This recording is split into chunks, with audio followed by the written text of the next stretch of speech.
अड्डा में आपका स्वागत है। देश में अचानक कुछ ऐसा हो रहा है जो सामान्य नहीं लग रहा है। हरियाणा के बल्लभगढ़ में 2 मासूम बच्चों को जला दिया जाता है।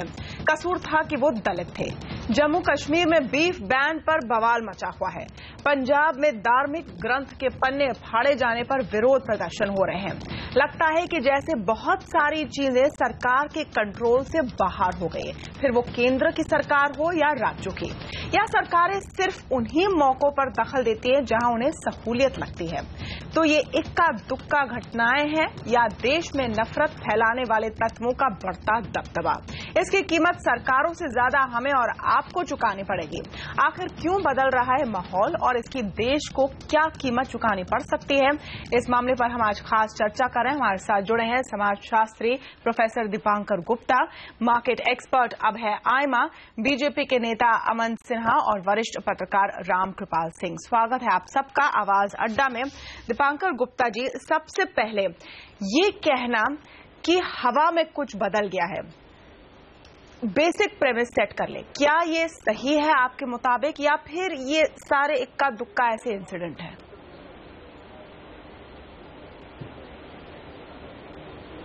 आप क्या फरीदाबाद वाले इंसिडेंट के बारे कह रही है? जी, फरीदाबाद के बारे में मैं बात कर रही हूँ। जम्मू एंड कश्मीर में जो हो रहा है उसके बारे में बात कर रही हूँ। हाँ जी, नहीं, हर जगह तनाव फैला हुआ है, बात सही है आपकी। जो अभी फरीदाबाद में जो कांड हुआ है उसके बारे में मुझे कुछ कहना है। वो ये है कि ये जो दलित बच्चे को मर गए वो आग के कारण, ये तो बहुत दुर्घटना है, दुख की बात है। इसमें सारे पॉलिटिशियन जो आकर अलग अलग बयान दे रहे हैं, इसके अलावा मुझे इसके ये ना करने कोई दूसरा एक काम करने से अच्छा रहता, वो है कि सारे पॉलिटिशियन एक बार एक साथ मिलकर इस प्रॉब्लम को हल करें। ये पहली बार नहीं हो रहा है, आखिरी बार भी नहीं होगा, और भी होंगे।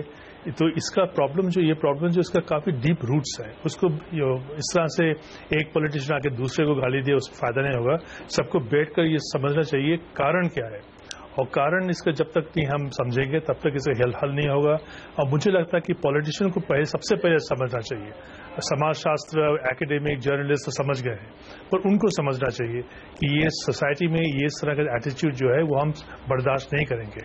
आपने देखा भी होगा कि कई जगह पुलिस थाने में जो पुलिस वाले हैं, हवलदार हैं, जो भी हैं, वो उस एरिया का जो डोमिनेंट कम्युनिटी है, जो सबसे मजबूत जोरदार कम्युनिटी है, उसी कम्युनिटी का लोग होते हैं। और उनको जो दुष्ट जो लोग हैं वो भी उसी कम्युनिटी के हैं, इसलिए उनको ज्यादा प्रेशर नहीं दिया जाता है। मुझे लगता है कि पुलिस रिक्रूटमेंट में भी और पोस्टिंग में भी इस मामले में सोचना चाहिए, पर इसके लिए सारे पॉलिटिशियन को एक साथ होना चाहिए। एक पॉलिटिशियन दूसरे पॉलिटिशियन को कहने से फायदा नहीं होगा, क्योंकि हर स्टेट में हर time under every government there have been all kinds of killings. North India में, साउथ इंडिया में, कहीं भी देखिए आप, हर जगह हुआ है। तो इसलिए इसको one politician versus another politician कोई फायदा नहीं है। जब हम कहते हैं वो कश्मीर के बारे में, उससे मुझे लगता है कि ये जो बीफ मामला जो चला उसमें से काफी नुकसान पड़ा है कश्मीर में। और ये इंजीनियर साहब जो हैं, जो बीफ पार्टी लगाए थे, वो गलत काम किया था, क्योंकि कुछ सेंसिटिविटी होना चाहिए। आपको शायद पता होगा कि जम्मू एंड कश्मीर में, स्पेशली वहां पे मुस्लिम्स को बीफ नहीं खाते थे। मुस्लिम्स को बीफ के बारे में टबू था। अभी ये मामला जब उभर के आया, अभी बीफ एक सिंबल बन गया, पर कश्मीर में बीफ खाता नहीं था कोई। तो मुझे लगता है कि बीफ से चर्चा जो करते हैं लोग, उससे और भी पॉलिटिक्स बिगड़ जाता है। और इस इंजीनियर साहब जो है, उनको ये करना नहीं चाहिए था। उनका ऑफकोर्स हक है कि बीफ खाना, मैं मानता हूं, पर चूंकि वो पॉलिटिशियन है, रिस्पॉन्सिबल पॉलिटिशियन है, खामोखा इस तरह का चीज नहीं करना चाहिए था। और मेरा बेसिक पॉइंट ये है कि हर पॉलिटिशियन को बैठकर समझना चाहिए क्या हो रहा है और सामाजिक तौर पे इसका हल करना चाहिए। बिल्कुल। और जब आप सारे नेताओं की बात करते हैं दीपांकर जी कि उनको एक साथ आना चाहिए, तो शायद रामकृपाल सिंह जी वो एक साथ या एक चीज में एक समान जरूर नजर आते हैं। जहां तक जाति की बात है, तो चुनाव के समय खास करके पिछड़े जातियों की बहुत याद आती है और उनके लिए बहुत कुछ बोला जाता है, कई सारे वादे होते हैं। आम तौर पर आम जिंदगी में शायद ये वादे भूले जाते हैं। बिल्कुल आप सही कह रही हैं। मैं अभी जो दीपांकर जी कह रहे थे मैं सहमत हूं, लेकिन वो एक आदर्श सोच है। मैं तो सिर्फ एक चीज चाहता हूं कि प्रशासन और सरकार का जो काम है अगर वो करे तो ये हादसे रुक सकते हैं, नहीं होने चाहिए। और लेकिन देखिए उल्टा हो रहा है, टॉलरेंस जनता में होना चाहिए, वो इनटॉलरेंट हो रही है, और प्रशासन को इनटॉलरेंट होना चाहिए, वो टॉलरेंट हो रहा है, रिवर्स हो रहा है। कहीं भी अगर प्रशासन चुस्त होता, सरकार चुस्त होती, और ये पॉलिटिशियन अगर गलत लोगों को प्रश्रय देना छोड़ दें तो ये चीजें बिल्कुल बंद हो सकती थी। आज की तारीख में जिस जगह पे होता है वहां जिस पार्टी की सरकार है, दूसरी पार्टी पहुंच जाती है, वो भूल जाती है कि कर्नाटक में भी हुआ है, हर जगह हो रहा है। ये सिर्फ बीजेपी के शासित नहीं है, बीजेपी भी उतनी ही गुनहगार है जितनी यूपीए है, बाकी पार्टियां भी गुनहगार उतनी ही हैं। बल्लभगढ़ का अगर हम केस देखें, बल्लभगढ़ का केस देखें तो वहां पर एक कंप्लेंट हुई थी, ये पता था कि थ्रेट हो रहे हैं इस परिवार को, उन्होंने जाकर शिकायत लिखवाई थी, 7 पुलिस अफसर तैनात भी किए गए थे उनकी सिक्योरिटी के लिए, और उस समय सब गायब थे। तो लॉ एंड ऑर्डर का फेलियर तो है, लेकिन जो मेरा बेसिक सवाल है अभय आयमा जी, मैं ये डिस्टिंक्शन बनाने की कोशिश कर रही हूं क्योंकि एक तबके का कहना है कि ये अलग अलग चीजें, छिटपुट चीजें पूरे देश में हो रही है, पहले भी हो रही थी, आज भी हो रही है, इसमें पैटर्न ढूंढने की कोशिश कुछ लोग कर रहे हैं। और दूसरी तरफ ये भी बताया जा रहा है, जैसे रामकृपाल सिंह जी कह रहे हैं कि कश्मीर से लेकर कन्याकुमारी तक इनटॉलरेंस बढ़ती जा रही है। आपको क्या नजर आता है? नहीं, देखिए, ये डिबेटेबल है कि ये इंसिडेंट्स स्पोरेडिक हैं या इसके पीछे कोई पैटर्न है, बट इंसिडेंट्स तो हैं। परसेप्शन, जैसे कि अंग्रेजी में कहते हैं, perception is sometimes greater than reality. The fact is कि बीजेपी रूलिंग पार्टी है, उनका एक इमेज पहले से था, और जो इंसिडेंट्स अगर इससे पहले होती थी उसका इतना प्रभाव नहीं होता था। But given the background that BJP has come from, given the misconception or the perception people have about BJP, even if it's a sporadic incident, अगर ये कहीं कहीं भी होता है, ये सरकार का दायित्व बनता है उसको कंट्रोल करना। You cannot write it off by saying कि भाई ये sporadic है, पहले भी होता है। That is, I mean, that's an unfortunate justification, or someone is trying to find a pattern. If someone is trying to find a pattern, the government of the day has to stop it. और मुझे तो कभी कभी ऐसा लगता है, because there is lack of opposition, the opposition, BJP within itself is creating an opposition. Some members जो BJP के हैं वो clearly they are operating almost as an opposition party. मैं आपको काट नहीं रही हूं बीच में, क्योंकि मैं चाह रही हूं कि हर व्यू पूरी तरह से आए आज की डिबेट में। और मेरा फॉलो अप सवाल आपसे ये है कि ये तो बात हुई कि भारत में किस तरह का परसेप्शन बन रहा है, लेकिन आप बाजारों को देखते हैं, अंतर्राष्ट्रीय बाजारों को देखते हैं, और जब हम सुपर पावर बनने की कोशिश कर रहे हैं या एक इन्वेस्टमेंट डेस्टिनेशन बनने की कोशिश कर रहे हैं, क्या ऐसी चीजों का असर पड़ता है?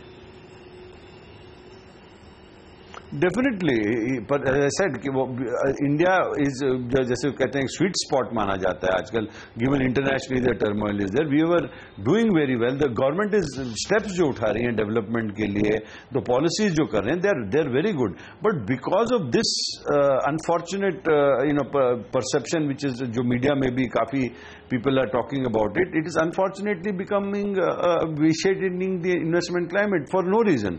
Natural calamity कोई हो या ऐसा कुछ हो तो बात अलग है, बट ये तो आप खुद अपने पांव पे कुल्हाड़ी मार रहे हैं। तो इसमें फिर दीपांकर गुप्ता जी, क्योंकि हम अलग अलग हादसों की बात कर रहे हैं, और एक तरह से अगर इनको सब साथ में जोड़े, जहां पर हम इंटॉलरेंस की कमी की बात कर रहे हैं, क्या ऐसी हवा अब दिखाई दे रही है, और अगर हाँ तो इसके लिए जिम्मेदार कौन है?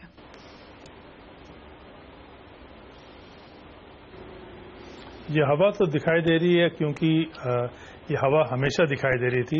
हम लोगों ने उससे ज़्यादा पहले भी बोलते थे, अभी भी बोल रहे हैं। इसलिए मैं कह रहा हूं कि पॉलिटिकल ब्लेम गेम जो चल रहा है उससे काम नहीं बनेगा। कुछ समय पहले हमारे दोस्त ने अभी कहा कि प्रशासन, एडमिनिस्ट्रेशन, लॉ एंड ऑर्डर वो मेंटेन करे, सबसे बड़ी चीज़ वो है। वो मेंटेन क्यों नहीं हो रहा है? और मेरा ये कहना है कि वो मेंटेन नहीं हो रहा है क्योंकि ऊपर से दबाव नहीं है।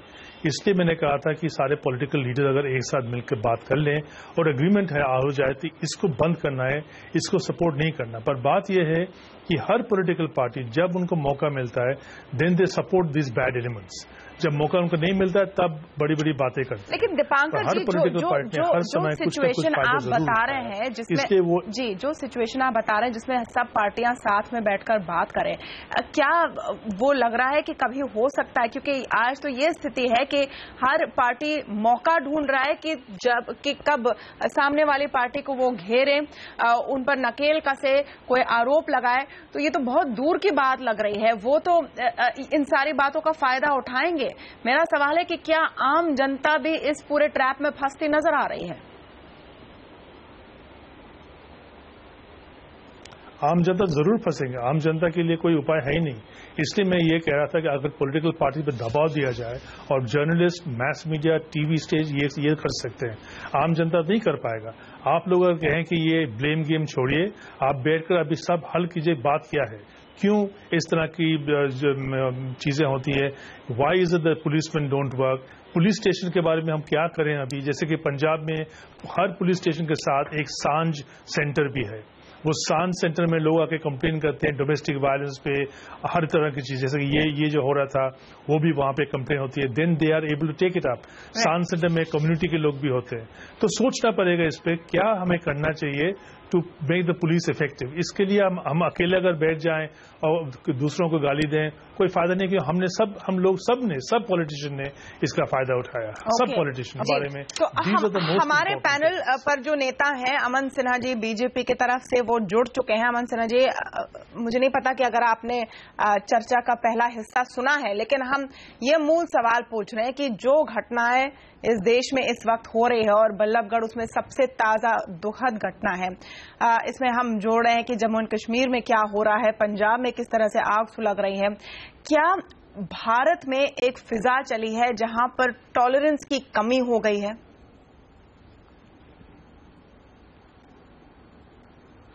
नहीं तमन्ना जी, ये जितनी भी घटनाएं हैं बहुत दुखदायक हैं, बहुत अनफॉर्चुनेट हैं और इसको पार्टी कंडेम करती है। पर इसके साथ ही मैं ये भी कहना चाहूंगा कि जहां जहां पे भी स्टेट गवर्नमेंट्स हैं उन्होंने इस पे एक अप्रोप्रिएट एक्शन लिया है। जो हरियाणा वाली घटना थी उसमें आपने देखा होगा कि जो अक्यूज्ड हैं उनको पकड़ा गया है, उनको हिरासत में लिया गया है। आईपीसी की जो सबसे स्ट्रिंजेंट प्रोविजंस हैं वो सब लगाए गए हैं, 302, 307। अमन सिन्हा जी, हरियाणा वाली घटना क्या आप नहीं मानते लॉ एंड ऑर्डर की फेलियर है? खुद आपके मंत्री रामविलास पासवान कह रहे हैं कि इसके लिए राज्य सरकार को जिम्मेदार होना चाहिए था। वहां जो पुलिस अफसर तैनात थे वो गायब हो गए थे जब ये घटना घटी है। मुख्यमंत्री को आज जाना था उस परिवार से मिलने के लिए, उन्होंने वो प्रोग्राम भी कैंसिल कर दिया। नहीं, देखिए निसंदेह ये जितने भी इस तरह की घटनाएं हैं हरियाणा में हो या बाकी अन्य प्रदेशों में भी हो, ये लॉ एंड ऑर्डर का एक इशू जरूर है और कोई नहीं कहता कि किसी स्टेट में एक परफेक्ट एडमिनिस्ट्रेशन मिलेगा या कहीं पे कोई लॉ एंड ऑर्डर की समस्या नहीं होगी। पर अगर कोई समस्या होती है तो स्टेट उस पर इमीडिएटली एक्ट करेगा और वही हरियाणा की सरकार ने वो किया है, इमीडिएटली एक्ट किया है। आपके आने के पहले यही बात चल रही थी कि क्यों हर बार नेता ऐसे आंकड़े गिनाते हैं, जो आज हो रहा है क्या वो आपकी जिम्मेदारी नहीं है? रामकृपाल सिंह जी।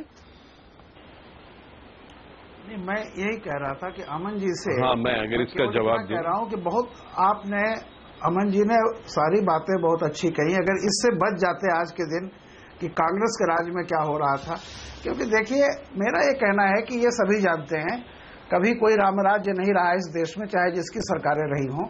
हमें इस तरह की घटनाओं को, जहां इंसानियत को तार तार किया जा रहा है, जहां किसी को जिंदा जलाया जा रहा है, बिना कोई किंतु परंतु लगाए हमें उसकी निंदा करनी चाहिए और सिर्फ ये नहीं करना चाहिए कि मुकदमा चलेगा। मैं एक बात बता दूं, इसी देश की कानून व्यवस्था में किंतु परंतु नहीं लगा। इनकी बात सुन लीजिए, लोगों ने तो स्पष्ट आपकी बात सुन लीजिए, इनकी बात सुन लीजिए। नहीं, मैं पूरी बात कर ले, मैं आपकी ही बात नहीं कर रहा हूं, मैं जनरल एक पॉलिटिक्स की जो जिस तरह की घटनाएं वहां हो रही हैं, जिस तरह से लोग फोटो खिंचाने के लिए भी जा रहे हैं, मैं उसकी निंदा कर चुका हूं, अब बाद में आए हैं। मैं सिर्फ ये कह रहा हूं कि दो चीजें, मुकदमा चले नहीं चले, मुकदमा चलना किसी को राहत नहीं देगा। गुनहगार को सजा मिलती है कि नहीं, मायने ये रखता है। और इस तरह की घटनाओं में एक समरी ट्रायल होना चाहिए, एक टाइम बाउंड करके। देखिए, इसको किसी भी तरह के अपराध में, मैंने आंकड़े पढ़े हैं अखबारों में, इस तरह की घटनाएं होती हैं, उसके बाद एक लंबी कानूनी प्रक्रिया चलती है, और चूंकि समाज में जो तबका दबा कुचला है उसके खिलाफ यह कानून होता है, और कानून हमेशा उसका साथ देता है जो दबंग लोग हैं। नतीजा क्या होता है? सीबीआई की मांग हो रही है इस केस में, रामकृपाल जी, सीबीआई की मांग हो रही है और सीबीआई जांच की आदेश तो है, लेकिन अमन सिन्हा जो टाइम बाउंड की बात कर रहा हूं कि देखिए, अब तमन्ना जी एक चीज लास्ट कहूंगा जी, एक हत्या हुई है, कोई अपराधी है, मेरा इतना डिमांड है कि उस अपराधी को सजा मिले, चाहे वो सीबीआई करे चाहे जो भी करे। सवाल सजा पे हमें ज्यादा जाना चाहिए, न कि इंक्वायरी बैठेगी, कमीशन आएगा और फला चीजें होगी। कोई सरकार कहे कि इस केस में मैं गुनहगार को जेल के पीछे भेज के रहूंगा। इसको सिंपली मैं रखूं अमन सिन्हा जी, सिर्फ एक्शन का वादा नहीं, ये लगना चाहिए लोगों को कि एक्शन हुई है और जल्द से जल्द हुई, वो एक्शन दिखना चाहिए। बिल्कुल आपने सही कहा तमन्ना जी, और जो रामकृपाल जी कह रहे हैं मैं उसकी स्पिरिट से भी एग्री करता हूं, और एक्शन जो है वो दिख रहा है इस केस में। जैसे हरियाणा में जो एक्यूज थे उन सबको पकड़ा गया, आईपीसी की जो सबसे स्ट्रिंजेंट प्रोविजंस हैं 302 हो 307 हो उनके तहत मुकदमा दर्ज किया गया, और यहाँ पे किसी के ऊपर कार्रवाई जो है वो एक कानूनी प्रक्रिया के तहत ही चल सकती है। नहीं, लेकिन बात यह है कि अगर आप कई राज्यों में देखें, और यहाँ पर हरियाणा में अब एक किस्सा है जो बिल्कुल उबाल पर है, यहाँ पर उम्मीद है कि जल्द से जल्द इसके जो अक्यूज हैं वो सामने आए, लेकिन जम्मू कश्मीर में भी हाल खराब है, पंजाब में मामला गड़बड़ाया हुआ है। यहाँ पर जो ओवरऑल बात कर रहे थे, और अभय आयमा जी जो आप पॉइंट रख रहे थे कि अगर परसेप्शन खराब हुई है तो इस वक्त किसकी जिम्मेदारी है कि वो परसेप्शन ठीक किया जाए भारत को लेकर? बिल्कुल, there is no second doubt in it कि जो रूलिंग पार्टी है, और specially ruling party which is come to power on the slogan of development, that is what people have voted for. और मुझे लगता है कि बीजेपी को यह समझना चाहिए, जब भी वो कहते हैं कि पिछले 20 साल में यूपीए ने ऐसा किया, सही है, लेकिन इसीलिए यूपीए का वो हाल हुआ जो हुआ है, और इसीलिए आपको मेजोरिटी मिली। तो अगर आप भी चाहते हैं कि उसी हाल पे पहुंचना, तो फिर आप कोट कीजिए यूपीए में जो हो रहा था। और दूसरी बात यह है, may be BJP hasn't been in power, they don't have to be an opposition to themselves, they are no more in opposition. एक they are the ruling party, उनका दायित्व अलग है और रेस्पॉन्सिबिलिटी अलग है। So you can't get away with what you used to get away with earlier. It's very sad because the whole plan पूरा जो आप स्पेसिफाई कीजिए अभय अहमद जी, उसको स्पेसिफाई कीजिए थोड़ा। जब आप कह रहे हैं कि वो अब नहीं कर सकते हैं जो पहले करते थे, कांट गेट अवे, आपका क्या मतलब है? नहीं, मेरा मतलब कहने का यह है कि पहले अगर कोई इंसिडेंट होता था और अगर बीजेपी रूलिंग पार्टी नहीं थी, एनडीए रूलिंग पार्टी नहीं थी, उसका परसेप्शन इंटरनेशनली एक अलग होता था। बट अब अगर वो रूलिंग पार्टी है, स्पेशली उसका टैग इंटरनेशनली अनफॉर्चुनेटली ऐसा है, हिंदू नेशनलिस्ट पार्टी, तो अगर कोई भी माइनर इंसिडेंट होती है, they have to be, Caesar's wife has to be above suspicion, they have to be holier than thou. आज मिसेस गेट्स का स्टेटमेंट था, जो इंटरनेशनली काफी रिकग्नाइज्ड फिगर है, जिन्होंने कहा कि भाई इंडिया में ऐसा नहीं होना चाहिए। तो वो इंडिया, और India means what? India means the ruling party. तो अमर सिन्हा, आपकी जो बात है ना कि लॉ एंड ऑर्डर स्टेट का सिचुएशन है, पहले यूपीए के टाइम पे भी होता था, दैट डजंट मैटर। ये दरीले कोई सुन नहीं रहा है अमन सिन्हा जी। नहीं, देखिए ऐसा है, ये जो परसेप्शन जिस तरह से हमारे मित्र बता रहे हैं, मैं उससे एग्री करने को तैयार नहीं हूं। और अगर आप मैक्रो इकोनॉमिक नंबर्स देखें, आप देखिए विश्व में सबसे हाईएस्ट एफडीआई इन्वेस्टमेंट कहां पे आ रहा है? हिंदुस्तान में आ रहा है। किस कंट्री को हमने सरपास किया? यूएसए और चाइना को पिछले 20 साल में कोई नहीं सरपास कर पाया था, उसको किया है। तो ये परसेप्शन कुछ क्वार्टर्स में हो सकता है, पर प्रीडोमिनेंटली बाय एंड लार्ज अभी भी लोग समझते हैं, जानते हैं, और वो क्लियरली उनके एक्शंस में रिफ्लेक्टेड है कि हिंदुस्तान एक अच्छा डेस्टिनेशन है इन्वेस्टमेंट के लिए।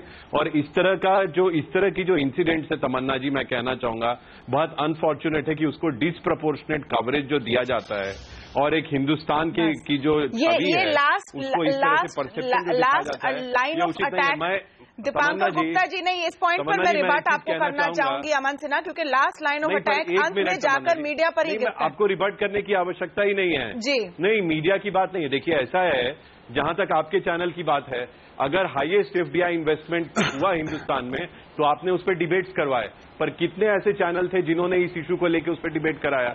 तो एक डिसप्रपोर्शनेट कवरेज जो है इस तरह के हम अपने चैनल की बात करेंगे, बाकी का नहीं कर सकते, लेकिन मैं ये आपको कह सकता हूं, मैं कमेंट चाहती हूँ दीपांकर गुप्ता जी का, और ये इंटरनेशनल कम्युनिटी के एक्शंस में भी रिफ्लेक्टेड है। अच्छा, एक राइडर यहाँ पर मैं यहाँ पर लगाना चाहती हूँ अमन सिन्हा जी, कि जो अभय अयमा साहब हैं वो खूब समझते हैं कि अंतर्राष्ट्रीय इन्वेस्टमेंट क्लाइमेट कैसा है, तो ये नहीं है कि वो सिर्फ अपनी बात हवा में कह रहे हैं, वो समझते होंगे। तो उस कॉन्टेक्स्ट में मैं तो कह रहा हूँ कि आप दीपांकर गुप्ता जी देखिए ना, दीपांकर गुप्ता जी, ज्यादा इन्वेस्टमेंट हो रहा है इम्पैक्ट आगे पड़ेगा, तो ये कैसे कह सकते हैं? दीपांकर गुप्ता जी, इस पॉइंट में मैं आना चाहती हूँ, जो डिसप्रोपोर्शनेट कवरेज की बात है।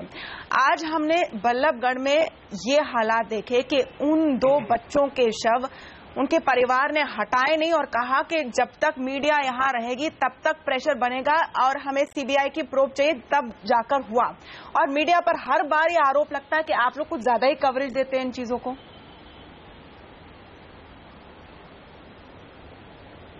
नहीं, मीडिया को तो इन चीजों पे कवरेज देना ही चाहिए। अगर मीडिया ने कवरेज नहीं दिया तो media will be lacking in its duty and responsibility. Media में कवर देना ही चाहिए। और जो अभी कहा उन्होंने कि इन पे सख्त से सख्त कार्रवाई चलेगी, ये तो अच्छी बात है, पर मैं जो कह रहा हूँ इसके अलावा सख्त से सख्त कार्रवाई होनी चाहिए। तो इसके अलावा जब prevention is better than cure, तो हम प्रिवेंशन पे क्यों नहीं नजर देते हैं? हम क्यों नहीं सोचते हैं कि पुलिस थाने में क्या प्रॉब्लम्स है? क्यों नहीं पुलिस वालों ने उनका एफआईआर नहीं लिया? जो पुलिस वालों ने एफआईआर नहीं लिया उनके अगेंस्ट में कोई चार्जेस हो रहे हैं कि नहीं? पुलिस वालों को एफआईआर नहीं लेने से आम जनता को क्या क्या तकलीफें हैं? अगर और जो पॉइंट आपने रखा था ट्रांसफर करने से क्या प्रिवेंशन करना सबसे बड़ी चीज जी, और जो पॉइंट आपने रखा था कि सिर्फ ट्रांसफर करने से क्या, ट्रांसफर से कोई बात नहीं बनती है ना, there should be something more. अगर आपका डेरिलिक्शन ऑफ ड्यूटी है, डेरिलिक्शन ऑफ ड्यूटी के उसका सजा ट्रांसफर सिर्फ नहीं है, कुछ और भी होना चाहिए। एग्जैक्टली इसलिए मैं कह रहा था आपसे कि जब कोई गुनाहगार पकड़ा गया उसको आपने जेल में डाला, वो अच्छी बात है, पर उसको प्रिवेंशन जो है उस पर हुआ है। बाकी जो कंसर्न्ड ऑफिशियल्स हैं उनको सस्पेंड भी किया गया है, पर अगर कोई इससे कड़ी कार्रवाई होनी होगी तो वो बिना किसी इंक्वायरी या इन्वेस्टिगेशन के किसी को कंडेम नहीं किया जा सकता। तो आप उसका कृपया वेट करें, इमीडिएटली और भी एक्शन लिया जाएगा। आप बताएं कितने समय में इसको, इंक्वायरी या इन्वेस्टिगेशन कितने समय में इस केस को फाइनल कंक्लूजन तक लाएंगे आपकी सरकार? क्योंकि सब अब आपके हाथ में है, राज्य सरकार आपकी है, केंद्र सरकार आपकी है हरियाणा के केस में, तो आप बताइए कि टाइम बाउंड बताइए ना कि कब तक इसका फाइनल कंक्लूजन होगा? Earliest possible. और जैसा मैंने कहा, जितने भी प्राइम अक्यूज थे उनको ऑलरेडी पकड़ा जा चुका है, वो लोग जेल के अंदर हैं और एक न्यायिक प्रक्रिया है। मुझे लगता है हमारे कोर्ट्स जो हैं वो कॉम्पिटेंट हैं और जल्दी से जल्दी, मुझे लगता है within span of some months this trial can be concluded and a final judgement can also be pass. आगे ऐसी परसेप्शन ना बढ़े, उसके लिए रामकृपाल सिंह जी क्या करना होगा अंत में? तमन्ना जी, मैं सिर्फ 2 बातें कहूंगा। एक, अभय जी बहुत अच्छी बात कर रहे थे, अमन जी मैं एक रिक्वेस्ट करूंगा, जो ये कह रहे थे बात इसकी नहीं है। देखिए, सुन लेना और सह लेने से इमेज बढ़ती है, अच्छी होती है, और जो सत्ता में बैठे हुए हैं उनको तो सुन लेने और सहने की आदत डालनी चाहिए। देखिए, कहीं न कहीं ये बात मान लीजिए, मैं आपकी तर्क जो भी करेंगे, एक perception is dangerous than reality. निश्चित तौर पर कहीं न कहीं जिस तरह से बीजेपी को लेकर के तमाम लोगों के दिल में रहता है, अभी छोटी सी घटना हो जाए, मैं मानता हूं आप नहीं, पार्टी कहीं भी नहीं होगी, लेकिन ऐसे मौके हैं, ऐसी छवि बनी हुई है कि लोग आप पर आरोप लगाएंगे, इस बात को मान लीजिए। दूसरी बात मैं कह रहा था कि उबर के केस में 10 महीने में एक ड्राइवर को सजा हो सकती है, इसी देश की इसी कानूनी प्रक्रिया में। ऐसे ही पिछले दिनों में उत्तर प्रदेश में जो घटना हुई है, आपको कर्नाटक में जो रैप करने के लिए कहना होगा रामकृपाल जी, ऐसी घटनाओं पर अगर मैं कहता हूं कि आप 1 साल के भीतर, अगर ये आप कहें कि 1 साल के भीतर जो भी दोषी होगा उसको हम समाज के सामने लाएंगे, और एज ए टेस्ट केस मैं तमन्ना जी कह रहा हूं कि आप इसी चैनल पर ये एक मौका है, महीने के ये एक मौका है, उस मौके को छोड़िए न बस कीजिए जी। और जो परसेप्शन की बात है, यहाँ सब मान रहे हैं कि परसेप्शन है, जल्दी से जल्दी, बिल्कुल आपने कहा हमने सुना, लेकिन मेरा समय पूरी तरह से समाप्त हो चुका है। अमन सिन्हा जी, अभय आयमा, रामकृपाल सिंह और दीपांकर गुप्ता, बहुत बहुत शुक्रिया। आपका परसेप्शन कभी कभी हकीकत से ज्यादा होती है और उस परसेप्शन को शायद खत्म करने की जिम्मेदारी भी रूलिंग पार्टी की ही है। नमस्कार।